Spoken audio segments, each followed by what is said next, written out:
ती लोक आर्थिकदृष्ट्या दुर्बल आहेत हे ठरवायचं कशावरून? कारण आजकाल इन्कमची मर्यादा घालता तेच ना, कारण आजकाल बऱ्याचशा अशा गोष्टी आपण बघतोय की समजा एखादा गव्हर्नमेंट स्कीमचा फॉर्म जरी भरायचा असेल तर तिथे सुद्धा फेक इन्कम सर्टिफिकेट करतात.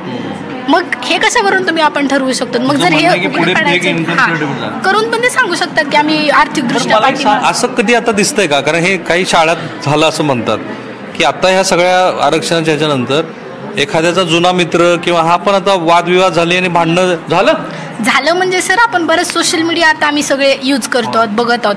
तर सोशल मीडियावर बऱ्याचशा प्रमाणात आमच्या एजची मुलं आहेत.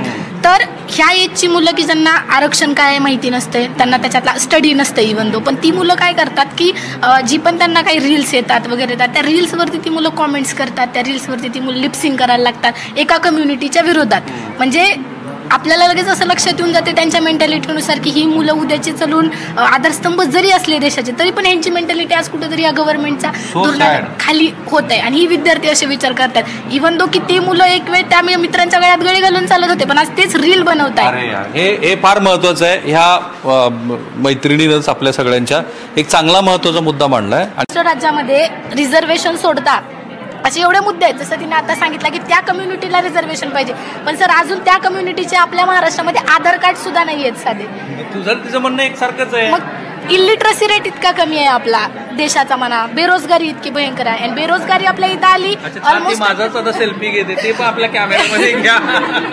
बेरोजगारी म्हणजे सर अनएम्प्लॉयमेंट आली तिथं आपली पॉवर्टी देशाची येणार. आणि महाराष्ट्र सरकारचं हे चाललंय की आपल्या देशातला जो तरुण आहे त्यांना हे रिझर्वेशन, कास्टिझम, रेसिझम या गोष्टींमध्ये अडकवणं आणि बाकीच्या गोष्टींकडे त्यांचं फार महत्वाचा मुद्दा तिने मांडला. तू जरा उठून मोठ्याने बोल बरं. तुझं काय मत आहे? माझं मत आहे की आपलं जे थांब इथेच मी थांबणार आहे, पण तिने फार महत्वाचा मुद्दा. एक मिनिट, हे स्पीकर ऑन आहे का? चेक मीडिया थ्रू असू द्या, कुठल्याही थ्रू असू द्या. तर आत्ताच्या ज्या युथला आहेत आपल्या सगळ्यांना माहिती आहे महाराष्ट्रामध्ये खूप मोठ्या प्रमाणात बेरोजगारी आहे, खूप मोठ्या प्रमाणात गरिबी आहे. आणि म्हणून आपल्या इथल्या तरुणांना ह्या मुद्द्यापासून भरकटवून ह्या विद्यार्थ्यांना, ह्या तरुणांना कास्टिझम, ह्या तरुणांना जातीवाद, रेसिझम, तो तुझ्या कम्युनिटीचा या गोष्टीमध्ये अडकवण्याचा पुरेपूर जबाबदारी इथलं सरकार आहे. ते तरुणांना समजलं पाहिजे. सरकार आहे की सगळे राजकीय पक्ष आहेत? सगळे राजकीय पक्ष आहेत. असं किती जणांना वाटतं? त्याने हात वर करा बरं. Almost all. मला असं वाटतं की ह्या नोटवरती आपण थांबलं पाहिजे. आणि तो मुद्दाच महाराष्ट्रासाठी महत्वाचा आहे की जे राज्य कोणी एकेका